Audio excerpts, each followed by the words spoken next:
Assalamu alaikum, barkanmu da sake saduwa a wannan channel mai albarka. A wannan bidiyo zan nuna muku ne yadda za ku samu 3.5 gig a layin ku na MTN a naira 500. Kamar yadda kuka sani, *671 shine code ɗin Momo account. Wannan code ɗin da shi za ka yi amfani ka mallaki Momo account idan baka da shi.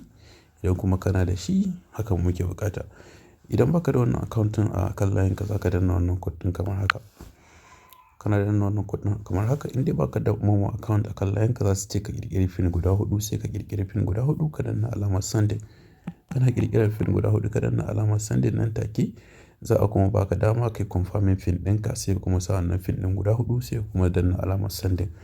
Kana ƙara danna alamar sending, nan take za a yi ma message congratulations, ka mallaki Momo account.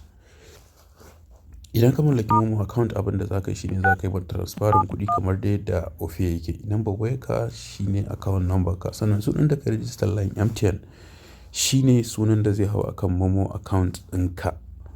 So idan ka danna *671 ko da baka taɓa buɗe Momo account ba, kamar yadda kuke gani ka danna haka, sai ka ga menu option kamar haka ya fito ma, to alamu ne na cewa an buɗe maka Momo account akan layin ka na MTN. Abin da yake faruwa mafi yawancin layukan da aka yi register, indai a wajen register, wajen masu register ka sai layi ba a kamfani ba, to suna buɗe maka Momo account. Ya za a yi ka gano pin ɗinka tun da already an riga da an buɗe maka Momo account da layin ka baka sani ba. Da mafi yawancin code ɗin da masu register suke amfani da shi idan sun buɗe muku Momo account akan layin ku baya wuce 1234. Yadda za a yi ka gane hakan shine za ka danna *671 hash akan layin ka. Kana danna kamar haka, sai ka shiga number, sai ka shiga 00 next kenan, gashi nan ƙasa. Kana danna kamar haka, sai ka shiga number 9 my account kamar yadda kuke gani. Kana danna haka, sai ka shiga number 2 shine change pin. Kana zuwa ka danna number 2 change pin kamar haka kuke gani, sai ka danna 1234 kamar haka a matsayin shine old pin ɗinka. Kana zuwa sai ka danna again 1234 a matsayin shine new pin ɗinka. Again sai kuma danna 1234. Abin da yasa na ce haka, ta haka ne za ka gane shine pin ɗinka.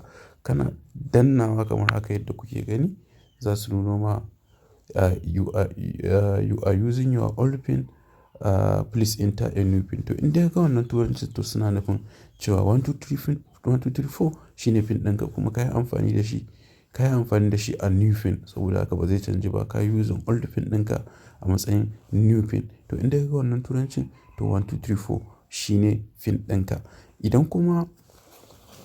Idan kuma baka ga sun nuna ma cewa you enter a invalid code, to za ka kira 671 ne kawai, za ka kira su.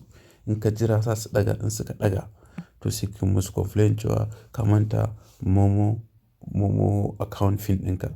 Za su yi maka tambayoyi. Idan suka maka tambayoyi, za su turo ma da code, wanda code ɗin da shi za ka yi amfani ka je ka yi resetting pin ɗinka.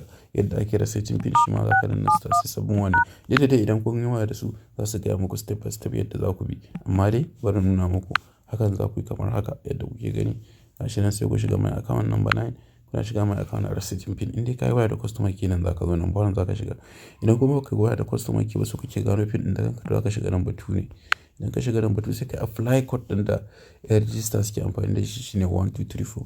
Amma bari in gwada muku nawan ku ga turancin da suke yi. Gashi nan wannan shine pin ɗina, na sani. Gashi nan wannan shine pin ɗina, bari ku gani. To idan ka yi using 1234 a yadda ne ɗin nan, to za ka ga in dai ka irin wannan turancin, idan ka yi using 1234 akan Momo account ɗinka, to alamu ne na cewa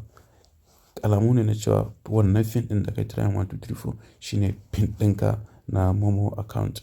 Kawai abin da za ka yi, za ka ɗau number wayarka ne, ka je ka yi transfer kuɗin da kake buƙata a Momo ɗinka. 1000 ne, 1500 ne, dai za ka yi amfani da shi domin siyan wannan data.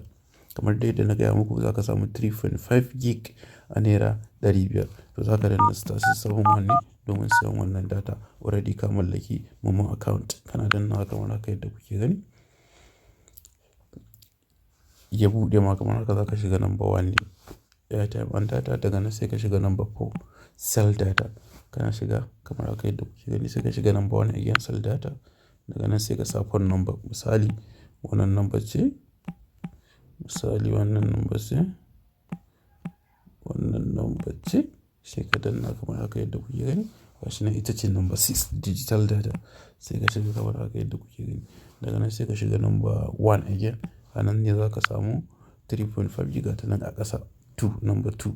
Sai ka shiga shi nan 3.5 gig sai ka danna. Kamar yadda kuke gani gashi nan Dear Aminu, you are selling MTN 3.5 gig bundle at 500 naira. Za ka mallaki 3.5 gig a naira 500. Validation ɗin shi shine 2 days. Amma amfani shi ta wannan data, amma ita wannan data idan baka cinye ta a kwana 2 ba, ba za a kwashe ma ba. Za a sa ta on use ne. Yayin da ka ƙara sayan wata data irin ta, to za ta ɗora akan ragowar data da kake da ita ka ci gaba da amfani da ita. Wannan ita ce hanya mai sauƙi da za ka mallaki 3.5 gig a layinka na MTN akan naira 500. Mun gode da kallon wannan bidiyo da aka yi. Muna da buƙatar a danna mana subscribe, sa'annan a danna alamar ƙararrawa domin samun bidiyoyinmu da zarar mun ɗora. Mun gode da kallon wannan bidiyo da aka yi.